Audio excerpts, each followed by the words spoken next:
Panorama group, जो सोचता है वो करता है। आपके अपने सपनों का आशियाना। नमस्कार, हमारा नाम है समरीन और आपने देखना शुरू कर दिया है लाइव सिटीज। देखिए, राजनीति के बारे में कहा जाता है कि राजनीति संभावनाओं का खेल होती है और यहाँ पर कभी भी कुछ भी हो सकता है।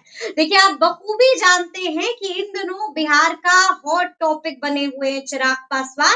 और सब यही जानना चाह रहे हैं कि आखिर चिराग पासवान के मन में, मस्तिष्क में क्या कुछ चल रहा है और क्या कुछ करेगा इस बार एलजेपीआर। तो इसी को हम डिकोड करने की कोशिश करेंगे। तो एक बार फिर से इस मुद्दे पर सीधी बातचीत करने के लिए हमारे साथ सीनियर जर्नलिस्ट ज्ञानेश्वर जी हैं, जो दिल्ली से जुड़ रहे हैं। तो सबसे पहले तो बहुत बहुत स्वागत है आपका। धन्यवाद समरीन। जी, सबसे पहले ज्ञानेश्वर जी, जैसा कि आप भी जानते हैं कि चिराग पासवान इन दिनों बिहार का हॉट टॉपिक बने हुए हैं। तो हम आपसे जानना चाहेंगे कि दिल्ली में क्या चर्चा है। दिल्ली में चिराग पासवान को लेकर के क्या चर्चा है और एलजेपीआर को लेकर के क्या कुछ चर्चा है। समरीन, आज देखिए तारीख है 29 अप्रैल और आज संपूर्ण एलजेपीआर या यूं कहें कि और चिराग पासवान के जितने करीबी नेता हैं, जिनसे निजी रिश्ते हैं, वे सभी के सभी आज बनारस में मौजूद हैं। क्योंकि बिल्कुल। आज आज चिराग पासवान के सहयोगी, चिराग पासवान के मित्र और चिराग पासवान के पुराने रणनीतिकार सौरभ पांडे, जिन्हें कभी एलजेपी-आर में नंबर 2 कहा जाता था, तब एलजेपी ही था। आज सौरभ पांडे की बहन की शादी है, तो आज हम्म। बड़ा जमावड़ा बनारस में है। लेकिन चर्चा तो चिराग पासवान को लेकर दिल्ली में है, पटना में है। हम्म। और देखिए चिराग पासवान क्या करेंगे। देखिए चिराग पासवान दूर का सोच रहे हैं कि हमें आगे क्या करना है। देखिए चिराग पासवान को इस बात का एहसास है, लेकिन एहसास बताएं उसके पहले यह स्पष्ट कर देना जरूरी है कि चिराग पासवान किसी भी सूरत में एनडीए की एकजुटता में ठेठ नहीं बनने जा रहे। अच्छा। मतलब हाँ जी। हाँ, कोई ठेठ नहीं बनने जा रहे हैं। ठीक है। सीटों को लेकर बार्गेनिंग चल रही है, लेकिन हम्म। ऐसा नहीं होगा कि चिराग पासवान एनडीए छोड़ देंगे और हम्म। चिराग पासवान किसी और के साथ हो जाएंगे। दिल्ली की चर्चा से स्पष्ट है और पटना में भी हमने पता करने की कोशिश की है कि यह भी नहीं होने जा रहा है कि चिराग पासवान और प्रशांत किशोर की कोई जोड़ी बनने जा रही है। नहीं जो होने इस जा संबंध में हाँ, जो इस संबंध में चर्चाएं उठी, उस पर अब बिल्कुल पानी है, ठीक है ना। तो चिराग रहा। पासवान क्या सोच रहे हैं, चिराग पासवान क्यों कह रहे हैं कि मुझे बिहार बुला रहा है, क्यों हम्म। कहा जा रहा है कि चिराग पासवान बिहार विधानसभा का चुनाव लड़ सकते हैं। हम्म। जैसे ही बिहार विधानसभा का चुनाव लड़ने की बात हुई, तो यह सवाल उठ गया कि क्या नीतीश कुमार के नेतृत्व में चिराग पासवान को भरोसा नहीं है। यह बड़ा सवाल, क्योंकि हम्म। आपने देखा है जब वह बिहार फर्स्ट और बिहारी फर्स्ट का मूवमेंट चला रहे थे और आधिकारिक तौर पर एनडीए में नहीं रह गए थे, जबकि वह स्वयं को नरेंद्र मोदी का हनुमान कहते थे, तब वह नीतीश कुमार के बारे में कितनी तल्ख बातें किया करते थे, बिल्कुल जेल बिल्कुल। तक की बातें किया करते थे। लेकिन नरेंद्र मोदी ने स्पष्ट कर दिया है कि 2025 के चुनाव का नेतृत्व बिहार में नीतीश कुमार ही करेंगे। तो हम्म। चिराग पासवान को यह मानना है और वह मान चुके हैं कि नेतृत्व तो नीतीश कुमार के पास ही है। लेकिन इस बात का एहसास चिराग पासवान को है कि यदि चलिए भाजपा का वह सपना कि सपना अपना हो, हम्म। यदि पूरा नहीं होता है ठीक चुनाव के तुरंत बाद, और यदि एनडीए को जीत मिल ही जाती है, नीतीश कुमार मुख्यमंत्री बन भी जाते हैं, तो हम्म। क्या 2025 से 2030 का कार्यकाल नीतीश कुमार पूरा कर पाएंगे? यह बड़ा बिल्कुल। सवाल है। उनकी हम्म। सेहत भी यह सवाल पैदा करती है। तो देखिए हम्म। चिराग पासवान के मन में ख्याल क्या आया और चिराग पासवान की रणनीति क्या है। हम्म। चिराग पासवान ने इस बात को महसूस किया कि मेरे पिता, मतलब चिराग पासवान के पिता रामविलास पासवान, बिल्कुल। लालू यादव और नीतीश कुमार ने करीब हम्म। करीब एक ही समय में बिहार की राजनीति शुरू की हम्म। और बिहार की राजनीति में जिनके जितने हिस्से में जो कुछ आया उन्होंने हासिल किया। अब चिराग पासवान यह महसूस कर रहे हैं कि देखिए हमारे पिता रामविलास पासवान, मतलब चिराग पासवान के पिता, उन्होंने स्वयं को दिल्ली से बिहार की राजनीति में अपने को केंद्र में रखा।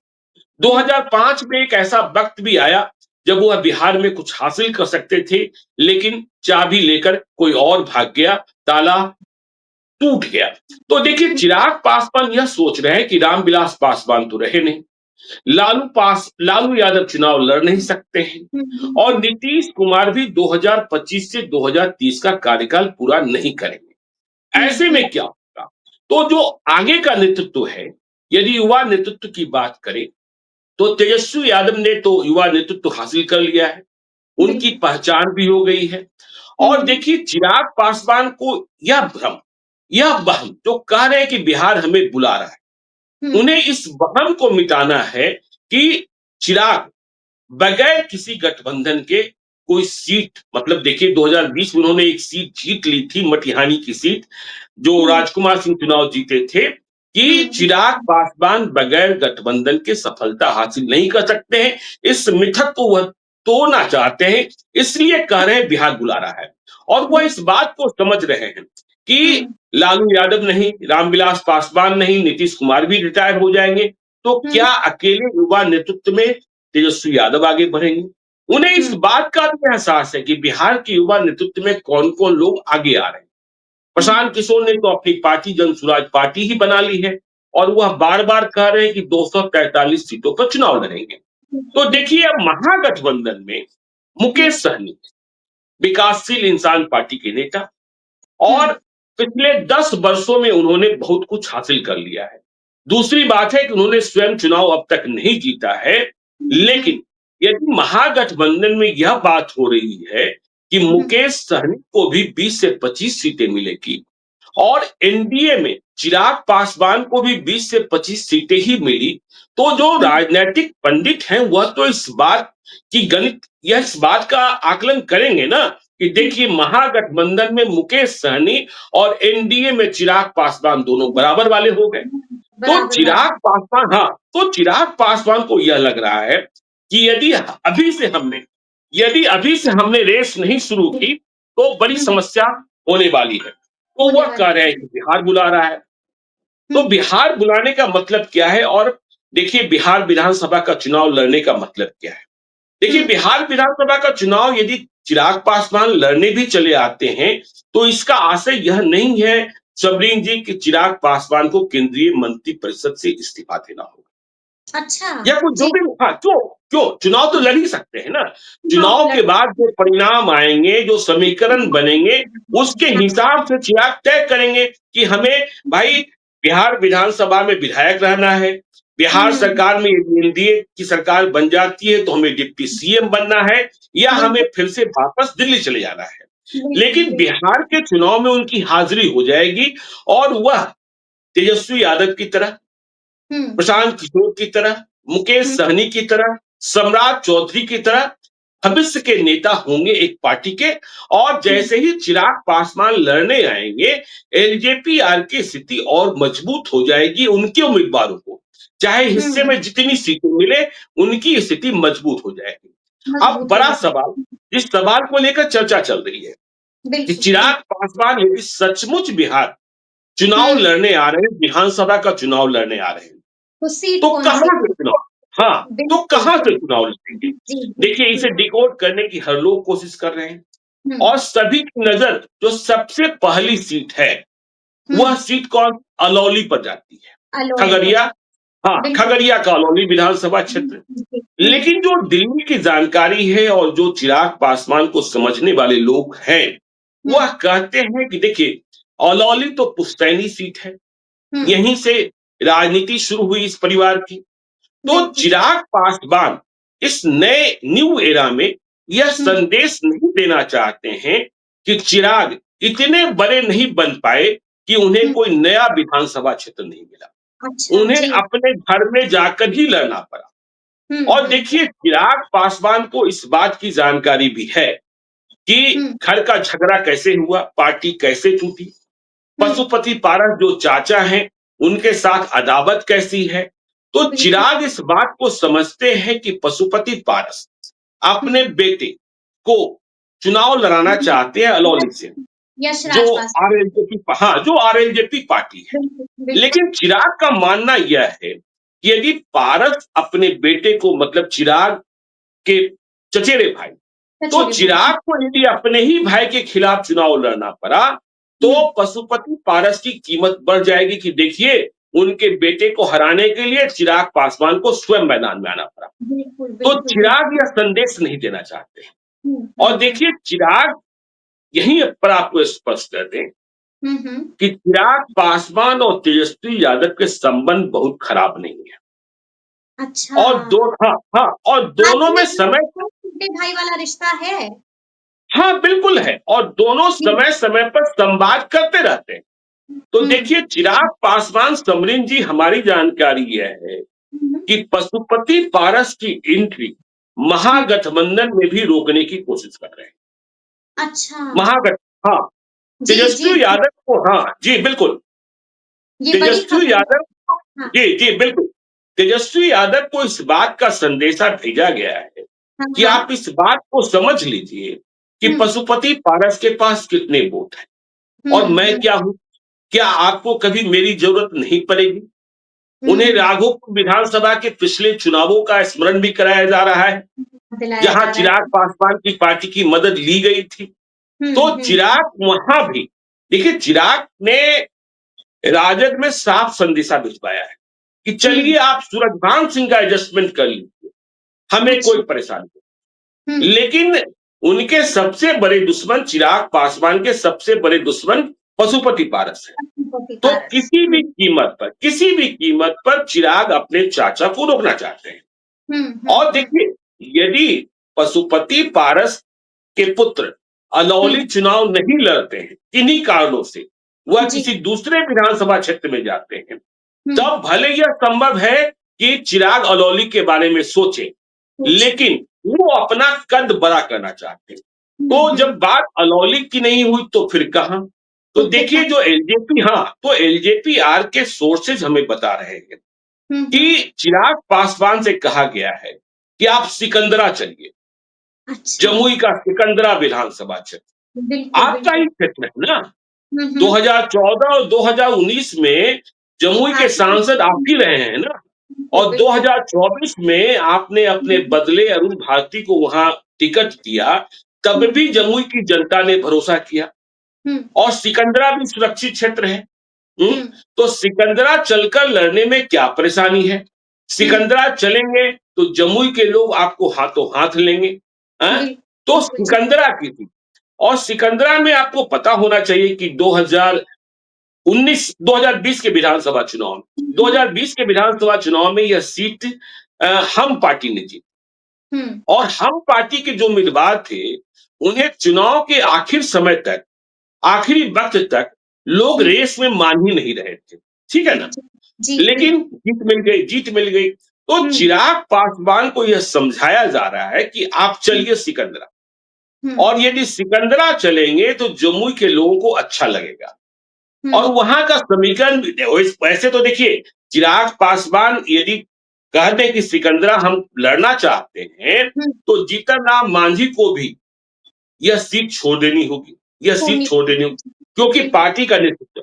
और चिराग पासवान इसलिए भी विधानसभा चुनाव लड़ना चाहते हैं, हुँ, क्योंकि हुँ, उन्हें पता है कि चाहे रामविलास पासवान हो, चाहे हुँ, लालू यादव हो, चाहे नीतीश कुमार हुँ, हो, हुँ, उन्होंने विधानसभा का चुनाव लड़ा है और बिहार हुँ, की राजनीति की है। हुँ, नीतीश कुमार और सुशील कुमार मोदी ने बाद के दिनों में ना विधानसभा का चुनाव लड़ना छोड़ा था। हुँ, हाँ? हुँ। तो बिल्कुल, हम क्यों जब हमें बिहार बुला रहा है और हुँ, हमें बिहार में अपनी दस्तक देनी है, तो हुँ, हम क्यों ना चुनाव लड़ें? तो बिल्कुल। सिकंदरा को लेकर उनकी पार्टी के भीतर मंथन जारी है। कुछ हुँ, हुँ, वैसी सीटें भी हो सकती है। और यदि वो सिकंदरा जाते हैं तो देखिए, हाजीपुर से स्वयं चुनाव जीते हुए हैं।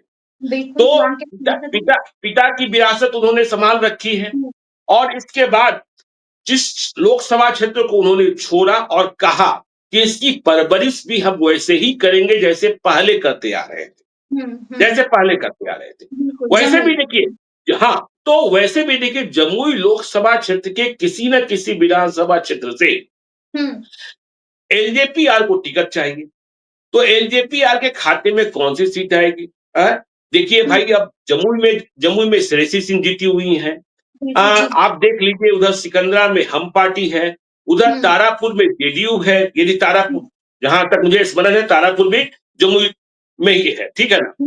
फिर आप देख लीजिए शेखपुरा, हाँ शेखपुरा में एक वैकेंसी बनती है, लेकिन बनती है। वहां जेडीयू और आरएलएन के बीच कड़ा संघर्ष है कि बिल्कुल रणधीर बिल्कुल। सोनी को टिकट या जेडीयू की ओर से, या हम्म अ, राहुल कुमार। या राहुल कुमार को राष्ट्रीय लोक जी। मोर्चा की ओर से। तो हम्म। सिकंदरा की एक सीट है, वैसे देखिए इमाम गजाली भी वहां उम्मीदवार हैं एलजेपीआर के। तो हम्म सिकंदरा की सीट पर यदि चिराग पासवान बिहार विधानसभा का चुनाव लड़ने आ रहे हैं तो वह चुनाव लड़ सकते हैं। इस बात को माना जा सकता है, इस बात को माना जा सकता है। तो लेकिन यह विधानसभा, जी बिल्कुल, कुछ कर रही थी आप। बिल्कुल, बिल्कुल ज्ञानेश्वर जी, लेकिन हम आपसे ये भी जानना चाहेंगे कि चर्चा तो ये भी हो रही है कि इस बार हमारे 5 सांसद जीते हैं, तो विधानसभा में हमें 50 सीटें चाहिए। क्या लगता है 50 सीट ज़्यादा नहीं हो गई है? नहीं, नहीं, नहीं, लेकिन न चिराग पासवान को 50 सीटें मिलने जा रही है, हुँ, न हुँ। जीतन राम मांझी को 20 और 30 सीटें मिलने जा रही है, और न उपेंद्र कुशवाहा डबल डिजिट पार करने जा रहे हैं। ठीक है ना? डबल हाँ? डिजिट नहीं करेंगे उपेंद्र नहीं, नहीं, कुशवाहा। कहाँ से, कहाँ से, कहाँ से? देखिए हुँ, भाई, हुँ। 100 और 100 यदि न्यूनतम जेडीयू और बीजेपी ने लड़ने का फैसला किया, जेडीयू तो कह रहा है कम से कम 5 सीटें हम अधिक लड़ेंगे। तो बिल्कुल। यदि 100 और 105 की बात हुई, हम तो 100-100 की ही बात कर रहे हैं, हुँ, तो बाकी बची 43 सीटें। और इन सही कहा। 43 सीटों में कहां, तो देखिए चिराग पासवान की सीटें 20 से 25 के भीतर ही होगी, इससे अधिक सीटें नहीं मिल सकती है। हुँ, हुँ, और हुँ। चिराग पासवान को भी समझ है, और आप इस बात को बिल्कुल भूल जाइए कि चिराग पासवान आओ ताओ भाव में इस हुँ, बार एनडीए को छोड़कर फिर से हनुमान बन जाएंगे, क्योंकि कोई एनडीए को, नहीं नहीं नहीं, एनडीए को छोड़कर फिर से हनुमान बनने में हमने क्या कहा, बिहार विधानसभा का चुनाव लड़ने के लिए उन्हें केंद्रीय मंत्रिपरिषद से इस्तीफा देने की जरूरत नहीं है। जरूरत जब वह नहीं है। चुनाव लड़ लेंगे, चुनाव जीत जाएंगे, बिहार हुँ, में सरकार बनेगी, नहीं बनेगी, तब की हुँ, जो राजनीतिक परिस्थितियां होगी उसके हिसाब से चिराग पासवान फैसला कर हुँ, पाएंगे कि उन्हें हुँ, बिहार विधानसभा का सदस्य रहना है कि उन्हें हुँ, लोकसभा का सदस्य रहना है। लेकिन उन्हें हनुमान बनने के लिए हुँ, कि एनडीए में हम नहीं रहेंगे और हनुमान बनकर नीतीश कुमार का खेल बिगाड़ेंगे या किसी और का खेल बिगाड़ेंगे, हुँ, उसके हुँ, लिए तो उन्हें केंद्रीय मंत्रिपरिषद से इस्तीफा देना होगा। बिल्कुल। तो केंद्रीय, हाँ, तो केंद्रीय मंत्रिपरिषद से इस्तीफा देने चिराग पासवान नहीं जा रहे, नहीं जा रहे। हाँ, हुँ, यह हुँ, संभव है कि देखिए कि 20 से 25 सीटें यदि उन्हें एलजेपीआर को मिल रही है, हुँ, तो फिर उनके कुछ वैसे उम्मीदवार जो बहुत खास हैं, हुँ, हुँ, उन्हें हुँ, भाजपा और जेडीयू, और यह प्रचलन रहा भी है, राजनीतिक प्रचलन रहा भी है, हुँ, उन्हें भाजपा और जेडीयू अपने खाते की सीटों पर अपने सिंबल पर चुनाव लड़ा दे, यह संभव है, यह बिल्कुल। संभव है, हुँ, यह हुँ, संभव है, ठीक है ना। लेकिन अब देखिए, अब चिराग पासवान भी चाहते हैं, आपने देखा ही कल जीतन राम मांझी की अमित शाह से मुलाकात हुँ, की। इससे मुलाकात हाँ, हुई। जी, तो जी, जी। अब सीटों पर बातचीत शुरू हो चुकी है। हुँ, और हुँ, हुँ, देखिए, बीजेपी आपको पता है कि बीजेपी बहुत सिस्टमैटिक और स्ट्रेटेजिक हुँ, काम करती है। अभी आपको हम बताएंगे किसी दिन विस्तार से कि पूरे देश में हुँ, बिहार विधानसभा के चुनाव को लेकर क्या तैयारी चल रही है। पूरे आप भी देश में। चकित होंगे, हाँ, आप भी चकित होंगे कि जी। चुनाव बिहार में होना है, और हुँ, आप हुँ, कह रहे हैं पूरे देश में तैयारी चल रही है। हाँ, बिल्कुल। तैयारी चल रही है।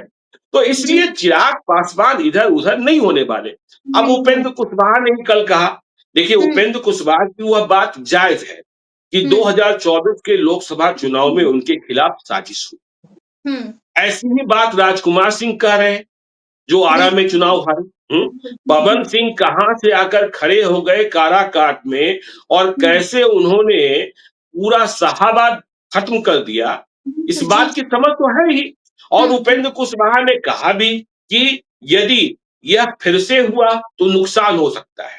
तो हुँ, हुँ, देखिए, एकजुटता जरूरी है, और यह भी हुँ, सही है। देखिए, राजनीतिक विश्लेषण कीजिएगा तो हुँ, पहलगाम अटैक के बाद देखिए यह तो होना ही होना है ना कि भारत जवाब देगा पाकिस्तान को। बिल्कुल, लेकिन कब जवाब देगा, मौका हुँ, कब मिलेगा, क्योंकि हुँ, ऐसा तो है नहीं कि आप उठे और चल दिए। किसी बिल्कुल, एक दुश्मन देश के साथ आपको लड़ना है, और अभी हुँ, तो सबसे बड़ी चुनौती यही बनी हुई है कि पहलगाम में जो हमला करने वाले आतंकी हैं, जो 5 हैं या 7 हैं, पहले उन्हें खोज कर निकाला जाए। वह बिल्कुल। कहाँ जाकर घुस गए हैं, आकाश में घुस गए कि पाताल में घुस गए भी पता ही नहीं चल पा रहा है। और जिस तरीके से बीजेपी या यूँ कहें कि पूरा देश ही इस बात को लेकर गुस्सा है ना कि भाई सभी आप धर्म पूछ कर मार रहे हो, ठीक है? आप धर्म पूछ कर मार रहे हो। और अब बिल्कुल। तो यह भी खबरें आ रही हैं कि जो आतंकी थे, उन्होंने बॉडी कैम लगा रखा था। मतलब अपने शरीर में कैमरे लगा रखे थे। कैमरे लगा जिस आतंकी संगठन के वे हुँ, सदस्य बताए जा रहे हैं, उनका मॉडस ऑपरेंडी ये रहा है कि जब वह हमला करते हैं, तो हुँ, बॉडी कैम लगाए रखते हैं। और कुछ हफ्ते के बाद, कुछ महीने के बाद हुँ, वह इसे दिखाते हैं दुनिया भर को कि कितनी निसंसता से हमने मारा है हुँ, या हुँ, क्या-क्या कहकर हमने मारा है। तो यदि सचमुच बॉडी कैम लगा रखा था और हुँ, बॉडी कैम की तस्वीरें बाद में आती हैं, हुँ, तो देश का माहौल और बिल्कुल। देश में देखिए देश गुस्से में है, देश गुस्से में है और बिल्कुल, देश इस बात की अपेक्षा कर रहा है हुँ, कि पाकिस्तान को जवाब दिया जाए।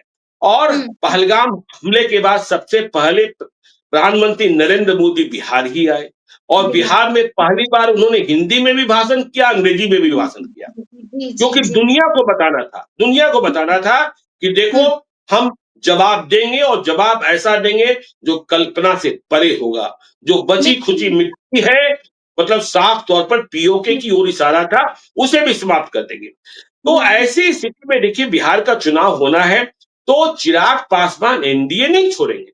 चिराग हुँ, पासवान को जितनी सीटें मिलेगी, उन्हें मना लिया जाएगा। हम हुँ, पहले से भी कहते रहे कि यह संभव है कि चिराग पासवान का मंत्री परिषद में जो स्थान है, हुँ, उनका जो विभाग है, बिल्कुल, उस जी। विभाग का वजन कुछ और बढ़ा दिया जाए। हुँ, हुँ, कोई एक हुँ, और विभाग जोड़ दिया जाए। क्योंकि जोड़ दिया। चिराग पासवान अपने विभाग से पहले दिन से ही संतुष्ट नहीं रहे। जी, इसी बिल्कुल। विभाग को उनके चाचा पशुपति पारस भी देखते रहे थे। हुँ, हुँ, तो चिराग पासवान को इस बात की तो उम्मीद थी ही नहीं कि हुँ, यह विभाग ही मिलेगा। तो ये मिलेगा। स्थिति है। और हुँ, जीतन राम मांझी देखिए जीतन राम मांझी को भी पता है हुँ, कि जीतन राम मांझी को पता है कि हम मांगे जो कर ले, हुँ, लेकिन हमारी सीटें कितनी होगी? 7 बिल सीटें पिछली हुँ, बार थी, 4 जीत गए थे। तो जी, 7 को जी। आप 8 कर सकते हैं, 7 को 12 कर लेंगे, 7 को 15 कर लेंगे, 7 को ऐसा 9 नहीं कर ले सकते हैं। ये संभव नहीं दिख रहा है, हुँ, क्योंकि हुँ, अब भी एनडीए में मुकेश सहनी का इंतजार चल रहा है। हुँ, यह बात हुँ, भी सही। बिल्कुल, बिल्कुल। मुकेश हाँ, क्योंकि देखिए महागठबंधन की रणनीति और हुँ, महागठबंधन की ताकत। अब देखिए अब यदि पहलगाम के बाद जब भारत पाकिस्तान पर कुछ करता है तो उसके बाद हुँ, किस तरीके की राष्ट्रवाद की भावना और हुँ, राष्ट्रवाद की भावना जब उफान मारती है तो जातियां मिट जाती हैं। ठीक है ना? बिल्कुल, आप बिल्कुल अररिया सही। का चुनाव देखती है ना, हुँ, अररिया में हुँ, यदि मुसलमान और यादव एक हो जाएँ, तो वहाँ कौन हरा सकता है? लेकिन बिल्कुल। वहाँ यादव भी राष्ट्रवादी हो जाते हैं, इसलिए हुँ, बीजेपी को जीत मिलती है। तो क्या स्थिति और परिस्थिति बनती है, हुँ, चुनाव के वक़्त यह देखने की बात होगी। तो देखने जीतन राम मांझी की सीटें मैं कह रहा था मुकेश सहनी। तो हुँ, मुकेश सहनी की देखिए आवश्यकता इसलिए महसूस की जा रही है क्योंकि बीजेपी मुकेश और सहनी नीतीश का कुमार बयान आ गया है। मुकेश जी सहनी ने अपने हालिया बयान में कहा है कि मैं यहीं पर रहूँगा, मैं इधर-उधर नहीं जा रहा हूँ, सब डटे रहे। चिराग पासवान को भी मशवरा दिया है कि आप डटे रहिए 50 से 60 सीटों पर। मुकेश सहनी नहीं आ रहे हैं उधर। समरीन जी, जी, राजनैतिक बयानों का कोई महत्व होता है क्या? नीतीश कुमार ने कहा था मिट्टी में मिल जाएँगे। हुँ, उधर हुँ, जाएँगे। हाँ। बिल्कुल, अमित शाह ने क्या कहा था नीतीश कुमार को लेकर? दरवाज़ा नरेंद्र बंद मोदी ने क्या कहा था नीतीश कुमार को लेकर? बिहार बिल्कुल। के डीएनए को ही चैलेंज कर दिया गया था। हुँ, तो हुँ, ये परिस्थिति और स्थिति तो देखिए हम इसलिए मुकेश सहनी की चर्चा कर रहे थे क्योंकि बीजेपी मतलब एनडीए ने 2025 225 का टारगेट फूस करके रखा है। हुँ, अब 225 के लिए तो आवश्यक यह है ना कि 2010 जैसी स्थितियां परिस्थितियां हो। हुँ, 2010 में जब बहुत विशाल जीत मिली एनडीए को सिर्फ भाजपा और जदयू ही थी, तब हुँ, नीतीश कुमार का चेहरा बहुत तेज चमक रहा, बिल्कुल, बहुत तेज चमक रहा था। बिल्कुल, और बिल्कुल। 2005 से 2010 का जो कार्यकाल है, वो उसे शांत बिहार में हाँ, बिहार में गोल्डन एरा कहा जाता है। तो नीतीश कुमार के चेहरे में वैसी चमक तो है नहीं। नीतीश कुमार की शारीरिक सेहत भी वैसी नहीं है, जितना पहले दौड़ लेते थे, जितना पहले बोल लेते थे, जितना पहले कर लेते थे, उतना आज भी कर सकें। तो 32% वोट माना जाता है कि तेजस्वी के पास है। अब 32% से यह 7% का खेला है, क्योंकि देखिए 78% मत ही दोनों गठबंधनों को प्राप्त होता है। जितने मत गिरते हैं, उनमें 78%, 22% मत तो इधर-उधर हो जाते हैं। उसमें भी प्रशांत किशोर हैं, किसका खेल कहाँ बिगाड़ेंगे, किसका खेल कहाँ नहीं बिगाड़ेंगे। आप तो अभी बिहार में हैं, आपको ही पता है, आपको ज़्यादा पता है चूँकि आप जनसुराज देखती भी हैं, कि जनसुराज क्या करेगा, नहीं करेगा, क्या रिज़ल्ट देगा, नहीं देगा, लेकिन उम्मीदवार कौन हो रहा है और वह किसको नुकसान पहुँचाएगा, इसकी चिंता लोगों को अधिक है। बिल्कुल। इसकी चिंता लोगों को अधिक, हमारे खिलाफ वो उम्मीदवार ना हो जाए। तो मुकेश सहनी यदि डेंट करते हैं तो किसका डेंट करेंगे? ईबीसी मतों का डेंट करेंगे। तो बिल्कुल। ईबीसी मतों का मालिक कौन रहा है? ईबीसी मतों का मालिक नीतीश कुमार रहे हैं। ईबीसी मतों का मालिक बीजेपी रहा है। अब जिस तरीके से आपने देखा कि 2 दिनों पहले पारसी समाज को जो तेजस्वी तेजस्वी यादव। यादव ने हाँ, जो तेजस्वी यादव ने कहा कि जब महागठबंधन की सरकार बनेगी, प्रशांत किशोर की तरह नहीं बोले कि हाँ, 1 घंटे में ही हम शराबबंदी खत्म कर देंगे। लेकिन कर देंगे। उन्होंने कहा कि देखिए हाँ, तेजस्वी आगे यादव ने बढ़ना कहा कि चाहिए। जी। हाँ, तेजस्वी यादव ने कहा कि नवंबर में सरकार बनती है महागठबंधन की, तो नया साल नहीं होगा, लेकिन नया साल के पहले हम तारी को शराबबंदी वाली सूची से बाहर कर देंगे। मतलब शराबबंदी जारी रहेगी, लेकिन तारी को छूट मिल जाएगी और तारी को एक उद्योग बना देंगे। तो अब देखिए ये सब बातें जो हो रही हैं ना, वो जमात को, छोटी-छोटी जातियों को जोड़ने की बात हो रही है। और आप देख रहे हैं छोटी-छोटी जातियाँ किस तरीके से गोलबंद हो रही है। जातियों के नाम पर गोलबंदी बिहार में सफलता तुरंत मिल जाती है। अभी आपने देखा ना तांती ततवा समाज किस गुप्ता। तरीके से हाँ, जी। किस तरीके से 11 अप्रैल को प्रशांत किशोर की रैली थी, गांधी मैदान का दृश्य क्या था? 13 13 तारीख अप्रैल को को। हाँ, 13 अप्रैल को पान महारैली थी। लोग जानते भी नहीं थे कि ये इंजीनियर आईपी गुप्ता कौन है? हैं? हुँ, और हुँ। 13 अप्रैल को गांधी मैदान का क्या दृश्य दिखा। आज बिल्कुल, मैं बिल्कुल। दिल्ली में हूँ, पिछले कई दिनों से दिल्ली के पत्रकार और हुँ। दिल्ली के दूसरे लोग पूछ रहे हैं कि ये आईपी गुप्ता कौन हो गए भाई? अच्छा। तो जब हम हाँ, जी, बिल्कुल। जब जी। हम बताते हैं लोगों को तो लोगों को आश्चर्य होता है, हैं? हुँ। और लोग यह कहते हैं कि देखिए बिहार के लोग किस तरीके से जातीय खूंटे में आज भी बंधे हुए हैं। तो बिहार में जात के नाम पर राजनीति तुरंत चमक जाती है और मुद्दों के आधार पर यदि आप राजनीति करना चाहेंगे तो आपको बहुत वक़्त लगेगा। देख रहे हैं प्रशांत किशोर को कितना संघर्ष करना पड़ रहा है। बिल्कुल, क्योंकि वो बिल्कुल। जात की बात नहीं कर रहे हैं, नहीं जात कर की रहे। बात नहीं कर रहे हैं। वह मुकाबले पलायन में की उनके बात कर हाँ, बिल्कुल पलायन की बात कर रहे हैं, रोज़गार की मजबूत। बात कर रहे हैं, शिक्षा की बात कर रहे हैं, स्वास्थ्य की बात कर रहे हैं, भूमि सुधार की बात कर रहे हैं और नीतीश कुमार ने जो घोषणाएँ की भाई 94 लाख परिवारों को 2-2 लाख रुपए देंगे, बिल्कुल। वह क्यों नहीं मिला? इसकी बात कर रहे हैं। तो उन्हें जी। कितना संघर्ष करना पड़ा है। हुँ? और अब तो प्रशांत किशोर ने भी मान लिया होगा ना कि भाई 2025 में वह सरकार बनाने नहीं जा रहे। मैं तो बार-बार कह रहा हूँ कि नंबर 1 और नंबर 2 की बात हम नहीं कर सकते हैं।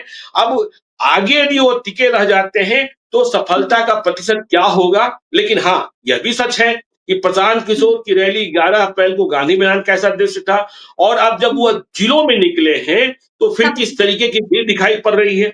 हाँ? बिल्कुल चौंका किस देने तरीके वाली के हर नौच हाँ, के आई। चौंका देने वाले चौंका दे लेकिन जो लोग सुनने आ रहे हैं, क्या हुए उनके वोटर होंगे? क्या हुए उनके बिल्कुल, वोटर होंगे?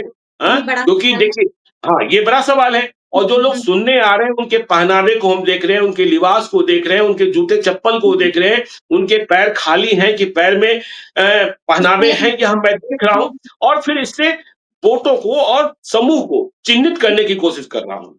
तो हुँ। अब देखिए इस बात का भी आपको इंतज़ार करना होगा कि पहलगाम अटैक के बाद हाँ, जो हाँ। सी वोटर का नया ट्रैकर आएगा, हुँ, जो बिहार का ओपिनियन बताएगा, हुँ। उसमें क्या आता है, इसका जी, इंतज़ार भी थोड़े वक़्त के लिए हम लोग को करना चाहिए। तो हाँ, होगा। आज की बात यही कि चिराग पासवान कहीं हिलेंगे जी, एक सवाल पशुपति पारस को लेकर भी है ज्ञानेश्वर जी। तो हम क्या इसको समझे? महागठबंधन के साथ जाएँगे पशुपति पारस के नहीं जाएँगे? क्योंकि उन्होंने साफ तौर पर कह दिया है कि जून में ऐलान हो जाएगा। तो किसके हक में ऐलान होगा? नहीं, महागठबंधन के साथ जाएंगे कि नहीं जाएंगे, पशुपति पारस को फैसला नहीं करना है। फैसला तेजस्वी यादव को करना है और फैसला राहुल गांधी को करना है।